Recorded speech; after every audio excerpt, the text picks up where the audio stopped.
Você já parou para pensar o que é de verdade o dinheiro? Essa coisa que a gente passa a vida correndo atrás, que pode mudar destinos, encurtar caminhos, abrir portas ou fechá-las. Hoje parece que ele está em tudo, na tela do celular, nos bancos, nas dívidas, nos sonhos. Mas de onde surgiu o dinheiro? Quem foi que disse, isso aqui vale alguma coisa? A resposta é muito mais surpreendente do que você imagina. Muito antes de notas coloridas, cartões magnéticos ou criptomoedas, os humanos viviam em sociedades baseadas na troca. Você tinha uma galinha? Eu tinha um saco de grãos. A gente fazia o escambo. Simples, direto. Mas e quando eu não queria a sua galinha? Ou quando o seu peixe estragava antes de alguém aceitar a troca? Que era aí que começava o problema. A troca direta era ineficiente, e a humanidade percebeu isso. Foi aí que surgiu a ideia revolucionária: encontrar um meio de troca comum, aceito por todos. Algo que tivesse valor simbólico. Algo que não fosse só útil, mas também confiável. Assim começaram a surgir os primeiros tipos de dinheiro. Mas prepare-se, porque o dinheiro nem sempre foi como você conhece hoje. No início ele era bem diferente, e às vezes até bizarro. Em certas tribos do Pacífico, por exemplo, usavam grandes discos de pedra como dinheiro. Isso mesmo, pedras gigantes chamadas hai. Elas eram tão pesadas que ninguém as carregava. Se uma troca era feita, todos apenas sabiam que a pedra agora pertencia a outra pessoa. Não havia necessidade de tocar no dinheiro. Incrível, né? O valor estava na confiança coletiva. Já em outras partes do mundo, o dinheiro era feito de sal, conchas, gado, até dentes de baleia. Sim, dentes. O importante não era o objeto em si, mas o que ele representava. E quanto mais difícil de obter, mais valioso ele se tornava. Mas chega um ponto em que tudo muda. Estamos falando de cerca de 600 anos antes de Cristo, na Lídia, uma região da atual Turquia. Ali, pela primeira vez, alguém teve a ideia de criar moedas metálicas padronizadas. Eram feitas de uma liga natural de ouro e prata, chamada eletro. Essas moedas tinham o símbolo do rei estampado, uma garantia de autenticidade.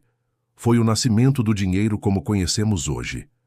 Com as moedas, tudo ficou mais fácil. Eram duráveis, divisíveis e aceitas em vários lugares. Com elas, o comércio se expandiu. Impérios cresceram. Povos começaram a se conectar de formas antes impossíveis.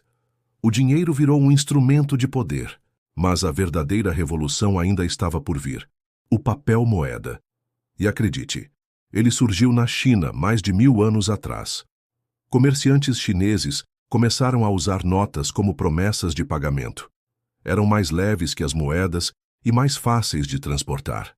O governo gostou da ideia e logo passou a emitir suas próprias notas. O curioso? Essas notas vinham com advertências sérias. Falsificar o dinheiro era punido com a morte. Isso mostra o quanto o dinheiro já era importante naquela época. Com o tempo, o uso do papel se espalhou pelo mundo. Mas nem todo o papel tinha valor. O que dava valor à nota era mais uma vez a confiança.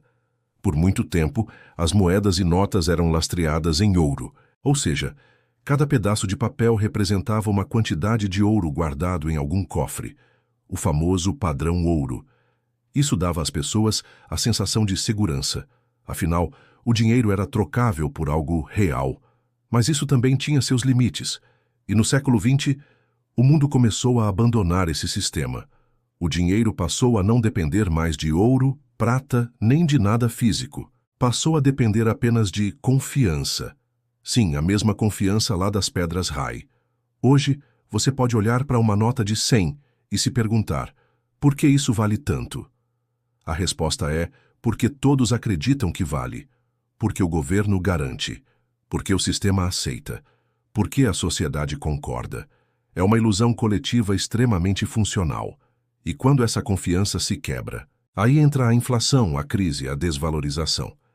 Países já viram seus dinheiros perderem valor da noite para o dia, como a Alemanha nos anos 1920, quando as pessoas precisavam de carrinhos de mão cheios de notas para comprar um pão. Ou o Zimbábue, onde surgiram notas de trilhões, que não valiam quase nada. Mas aí chegamos à era moderna. Os cartões de crédito, as transferências, o Pix e, mais recentemente, as criptomoedas. O Bitcoin, por exemplo, não existe fisicamente. Não é impresso nem controlado por governos. É descentralizado, digital e baseado em blockchain. Um sistema seguro, transparente e incrivelmente inovador. Mas o mais curioso, o valor do Bitcoin também depende de confiança. Como tudo o que veio antes. Percebe como o dinheiro evolui, mas o conceito base é o mesmo? Ele é uma ferramenta de troca simbólica, uma representação de valor que depende, acima de tudo, da crença coletiva. E o mais curioso, ele não tem valor intrínseco. Nenhuma nota, moeda ou criptomoeda tem valor por si só. O valor vem de nós, da nossa crença, da nossa cultura. Agora olha que interessante. Hoje menos de 10% do dinheiro no mundo é físico. O resto é digital. São números em telas, dígitos em sistemas bancários. Você já parou para pensar que o seu salário, o seu investimento, o seu patrimônio, quase tudo é virtual? E isso levanta uma pergunta perturbadora. E se o sistema falhar? E se os dados forem apagados? O dinheiro sumiria? Bem, essa é uma das grandes discussões da atualidade. Porque, no fundo, o dinheiro só existe enquanto confiamos no sistema que o mantém de pé. Agora me diz, não é incrível como uma coisa tão comum, tão presente no nosso dia a dia, carrega uma história tão profunda? O dinheiro não é só economia.